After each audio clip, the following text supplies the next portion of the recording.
ഈ സീസണിൽ Indian super ലീഗിൽ തുടക്കം മുതൽ ഒടുക്കം വരെ ഏകദേശം സെമി ഫൈനലിൽ വരെ വളരെ വലിയ ഓളം ഉണ്ടാക്കിയിട്ടും കിരീടം നേടാൻ പറ്റാതെ പോയതിന്റെ വിഷമം മുഴുവൻ നോർത്ത് ഈസ്റ്റ് യുണൈറ്റഡ് സൂപ്പർ കപ്പിൽ ആദ്യം മുന്നിൽ കിട്ടിയ എതിരാളികളായിട്ടുള്ള മുഹമ്മദൻ സ്പോർട്ടിംഗ് ക്ലബിനെ നെഞ്ചത്ത് തീർത്തിട്ടുണ്ട്. എതിരില്ലാത്ത 6 ഗോളുകൾക്കായിരുന്നു North East United Mohammedan Sporting ക്ലബിനെ തകർത്തു വിട്ടത്. മത്സരം തുടങ്ങി 4-ാമത്തെ മിനിറ്റിൽ മലയാളി താരമായിട്ടുള്ള ജിതിൻ എം എസ് മനോഹരമായിട്ടുള്ള ഒരു വോളിയിലൂടെ അവർക്ക് വേണ്ടി ഗോൾ വേട്ടയ്ക്ക് തുടക്കം കുറിച്ചു. പിന്നെ എല്ലാ തവണത്തെയും പോലെ അവരുടെ സൂപ്പർ താരമായിട്ടുള്ള Moroccan super hero Alaaeddine Ajaraie ഒരു പെനാൽറ്റി ഉൾപ്പെടെ 3 ഗോളുകൾ സ്കോർ ചെയ്ത് ഹാട്രിക് സ്വന്തമാക്കി. അതുകൂടാതെ മറ്റൊരു അസിസ്റ്റും കൂടി നമ്മുടെ അലാദീൻ അജാരെ സ്വന്തം പേരിൽ എഴുതി ചേർക്കുന്ന കാഴ്ചയാണ് ഇന്നലെ കണ്ടത്.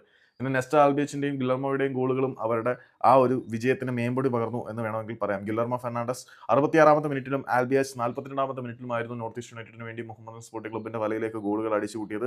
18-ാമത്തെ മിനിറ്റിലും 57-ാമത്തെ മിനിറ്റിലുമായിരുന്നു നമ്മുടെ അലാദീൻ അജാരയുടെ ഗോളുകൾ. അതിൽ 18-ാമത്തെ ഗോൾ എന്ന് പറഞ്ഞാൽ 18-ാം മിനിറ്റിൽ നേടിയ ഗോൾ ഒരു കിട്ടിലൻ സൂപ്പർ ഗോൾ തന്നെയായിരുന്നു. പക്ഷേ 57-ാമത്തെ മിനിറ്റിലെ ഗോൾ ഒരു റീബൗണ്ട് ആയിരുന്നു. 92-ാമത്തെ മിനിറ്റിൽ പുള്ളി ഒരു പെനാൽറ്റി സ്പോട്ട് കിക്ക് കംപ്ലീറ്റ് ചെയ്ത് ഹാട്രിക് കംപ്ലീറ്റ് ചെയ്യുകയായിരുന്നു. ഏതായാലും സൂപ്പർ കപ്പ് വളരെ മനോഹരമായിട്ടുള്ള പോരാട്ടങ്ങൾ തന്നെയാണ് സമ്മാനിച്ചുകൊണ്ടിരിക്കുന്നത്. നാളെ എന്തായാലും കേരള ബ്ലാസ്റ്റേഴ്സും മോഹൻ ബഗാൻ സൂപ്പർ ജയൻസും തമ്മിലുള്ള മത്സരമുണ്ട്. അതിനും നമുക്ക് എക്സൈറ്റഡ് ആയിട്ട് കാത്തിരിക്കാം.